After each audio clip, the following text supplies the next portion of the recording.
Buhari can't declare war on Southeast without Nass. Falana. All right. According to Newsman, a popular Nigerian lawyer and senior advocate of Nigeria, Femi Falana, has made a striking statement by saying Buhari does not have the power to declare war on Southeast or any region without proper approval from the National Assembly. Speaking further, he expressed his disappointment on President Buhari or his genocidal statement vowing to deal with agitators in the East. In addition, he pleaded to the National Assembly to quickly call the president to order by putting an end to the ongoing war in the Southeast region.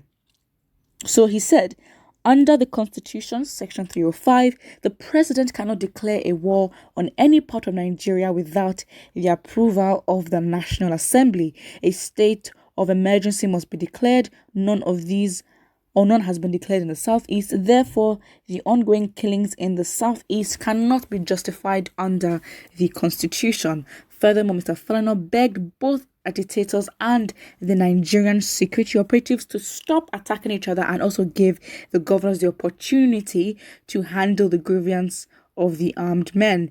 This is indeed an advice from a seasoned lawyer, and if we heed to his suggestion, Nigeria will be a home for all. So what do you think? Basically that's the question that's thrown out to us. I mean, to be honest,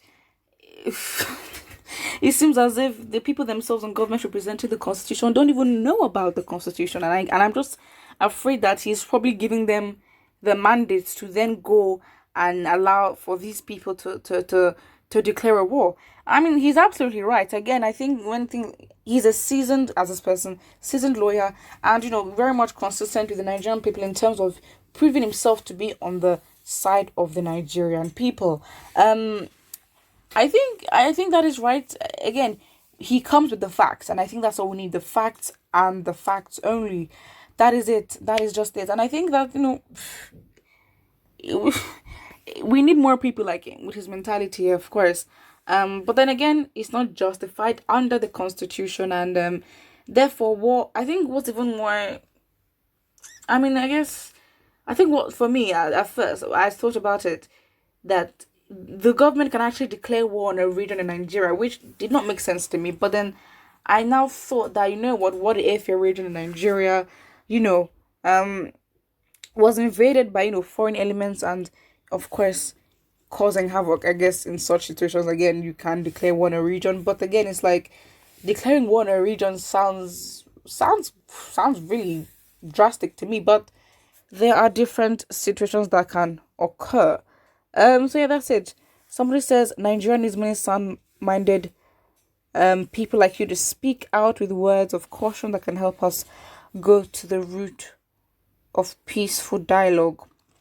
I mean, again, there has to be an agreement, no matter how much you might say certain things, in which yes, we should listen to. It's just hard. It's hard. I think a lot of sacrifice has to be made in terms of us being selfless and just wanting to make things work, be it that we're going to separate or push for one Nigeria. The fact remains that we have no choice. We have to be united. We actually have to, because when we are divided, that is the easiest way for this government to continue to oppress us. That is is as simple as that. It really is. So yeah, somebody says, what about the shoot aside order? Is that one not war? But of course, it's not justified, and I think there's a case here because again, the IGP, the new one, actually, he gave an order to, what do you call it? Was it shoot at sight, or to directly, deal with ESN members if seen, and also Buhari had also given an order for a shoot at sight order on, Biafran. So again, I guess that's it. To be honest, what war? He has already declared war in the Southeast because the army are killing and maiming people. That is very, very true. Very true. But at least we know our rights. And I think him coming with the facts and telling us and getting us back to the Constitution, saying that all this, it is not justified by the Constitution that these people claim to represent, which means they're hypocrites and they are not doing themselves any favor. They really aren't. So again, I think it's good that, he comes with the facts on the... Because we have to go around this Constitution. Again, listen, I think that we need people like them to actually like tell us what our rights are. Of course, you can go to the constitution yourself and do that. In which you can actually argue, why is the constitution not even easily accessible and easy to be understood and not as complicated to be understood by a Nigerian person. But again, if you have people like them who we can trust, and I mean, trust, that's a whole other issue. Again, it's a country, Nigeria. But I think the facts needs to be brought to us, and we need to know how we can go around situations. There is no way we cannot go around the same constitution that they made for themselves. There is no way. Again, to defeat these people, we have to outsmart them, which means in a way we have to go back to their think book, with their operations book, the constitution, and outsmart it. It's not as simple as that, but the process and the idea is. But of course, Mr.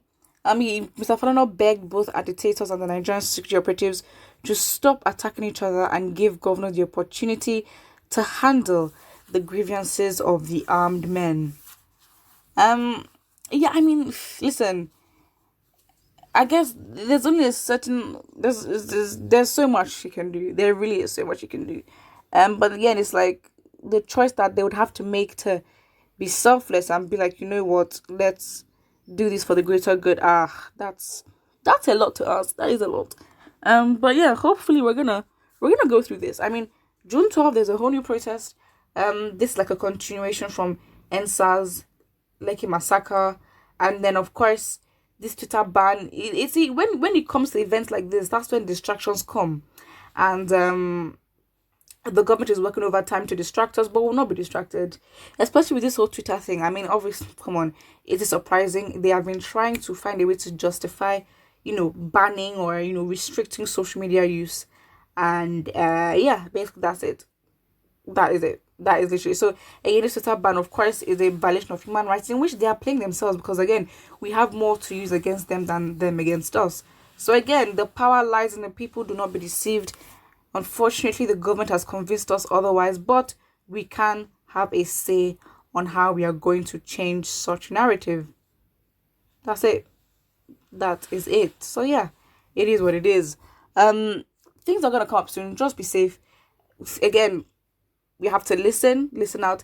For people like Falana, it isn't not politician, but a lawyer, and we should know our rights, especially going into this protest season. We must know our rights and know when and how to act, so things are not used against us. But then you can also argue that why should we know all these things when the government themselves aren't following these rules? What do I think about this in the comment section below? Don't forget to like and subscribe.